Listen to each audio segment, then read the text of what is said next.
I'm Guildmaster Dan, and happy birthday to you! No, not you. You! And as a special birthday gift, we're going to be talking about making memorable NPCs. Happy birthday!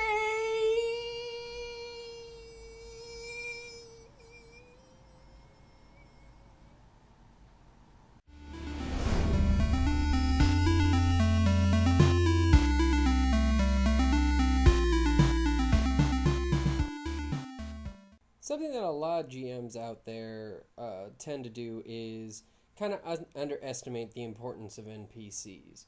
They tend to think of their NPCs as like non-playable characters from video games, where they're really more of just background characters or quest givers or really just a shop menu with a face. Um, well, my rebuttal to that is it really isn't that really isn't the case for NPCs in role playing games. Well, for one thing, it's not non-playable character in this case. It's non-player character, meaning a character that belongs to the game master. And they're extremely important. Whereas a player character only has to entertain the player that created them, an NPC has to entertain everybody in the group. So that's why it's really important that you make memorable characters to make your story more compelling and make your setting a place that your players want to be in even more. And some people have trouble doing that. Some people, like I mentioned before, either don't take it that seriously, or they're not sure how to make a memorable character.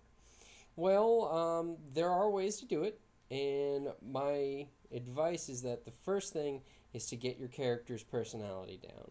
Above all else, personality is the most important piece of a character. Um, Even beyond their background, their race, their class. Um, Really, the most important thing is that personality because it determines how that character is going to act, and more importantly, how they're going to talk. And talking in an RPG is extremely important. Uh, well, just think about what you do during an RPG. Which part do you feel you do the most? Talking, rolling, or writing things down? I'm going to go ahead and answer that for you right now. It's the talking. And one of the best ways you can get across a personality for the players from an NPC is in that character's voice. Now, there's lots of different ways that you can use to make a distinctive personality portrayed through voice. You can either give that character a unique, a gruff voice or a light, lilty voice, or even give them an accent if that's what you prefer. I'm not even going to attempt to give you a butchered accent here, but I know a lot of GMs that like to do that. Well, even beyond just changing the voice to give the players a better sense of who that character is, a neat thing that you can do, maybe you're not good at doing voices, is what you can do is give that character a verbal tick, something in their speech patterns that distinguishes them from everyone else. Maybe they have a distinctive laugh, or another good one that I actually picked up from a couple of animes out there is give them a tick at the end of their sentences or every other sentence. Um, Particularly One Piece and Fairy Tale were big on this, in that characters would have a certain word or certain phrase that they would say all the time. And that sounds like it would get annoying. For some people, maybe it does. But for one thing, it's going to make your character stand out because not everybody does that. One recent example I have is in a secured, pertain, protect foundation game that I'm running. There is a scientist who is a little unhinged, and he says the word id the more nervous or more excited he is. And that really like cemented him in their minds. and it really lended itself to the fact that he's kind of like a crazy, like a mad scientist, and that tick only reinforced that and made them remember him. Even if they don't remember his name, they're going to remember that's the guy that says id all the time. Um, and that's especially good for if you have characters that are going to come back more than once. If you're going to have reoccurring villains, or a shopkeep in their favorite town, or even maybe even for characters that aren't going to come back. For example, they in my game they came across just like the clerk at a police station, who talks like a cross between how they described it, a cross between Snape and Roz from Monsters University. Um, I really was just going for somebody who didn't like his job, but it really came out to be something distinctive that they liked going back to see him every time because they got a blast out of every time they talked to him. Um, Giving a character a unique voice and personality will really make them stick out to your characters. If you have a hard time coming up with that, maybe even despite this advice, you're not sure what to do with a character. Um,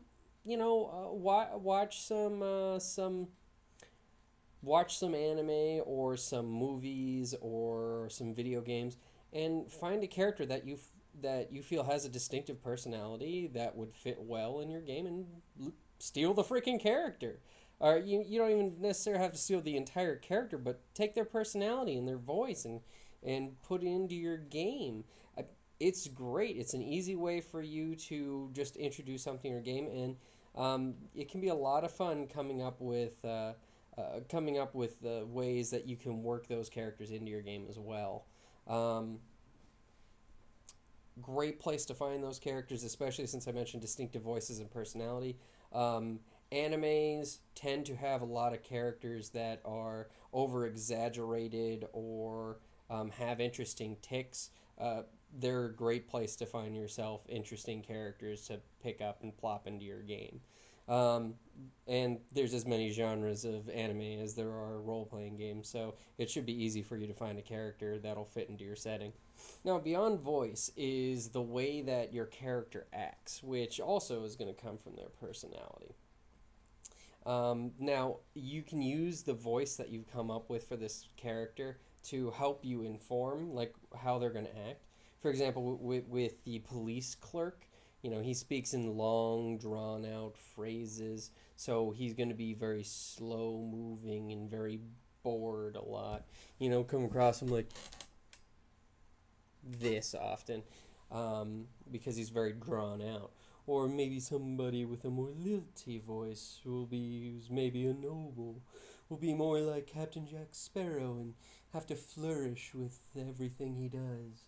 Um, you can use the characteristics that you put into their voice, to kind of riff on it and come up with ways that that character would act.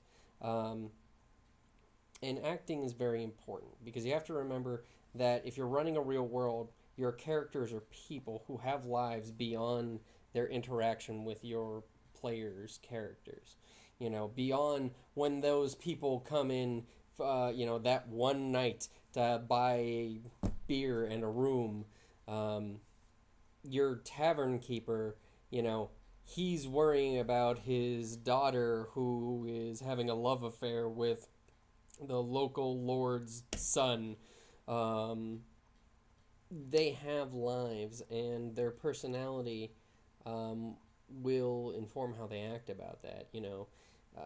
In that situation I just listed off, that tavern master that's worried about that sounds like a good gruff character to me. So it's like big barrel chested, bearded uh, tavern master who speaks in a low, grumbly voice, um, and maybe is more gruff or more dismissive of the characters than anything. Excuse me. But if you can't come up with actions from their voice, maybe you can't get a good feeling for how they would act from the voice that you've come up with so far. what I would recommend is getting to know your character a little. Now, this one in particular is going to be more along the lines of with characters that are going to come back often. Get to know them a little bit better. There's lots of great personality tests online. A great thing to do is look for unconventional, like interview questions. It doesn't matter what type, but like they're interesting. Like pretend that your character is being asked those questions, and it doesn't matter if the question is geared towards modern times or not. Really think, how would your character respond to that. Take personality quizzes. Take those. There's lots of there's lots of great templates on like DeviantArt and Twitter and Reddit that are forms that you can fill out to help you answer questions about who your character is. Um, Fill out some of those, do some of those, play with it. That'll really give you a sense of who the character is.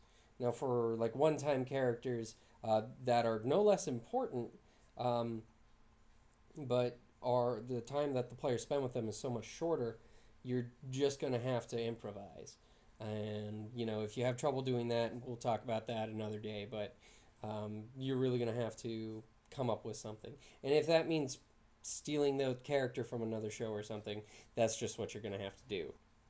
Now, of course, there are lots of other ways to make interesting and memorable characters. If you know of any great tricks, please feel free to leave a comment below, or if you disagreed with something I had to say or you have a suggestion for a future episode, same thing. I know I have a lot of links I'm going to be popping into my comments this week. I'm going to try and get you some examples of anime and personality tests that you can use to help make yourself some memorable characters.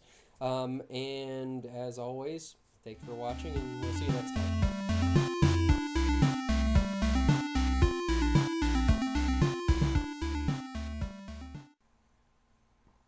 By the way, the clerk talks like this.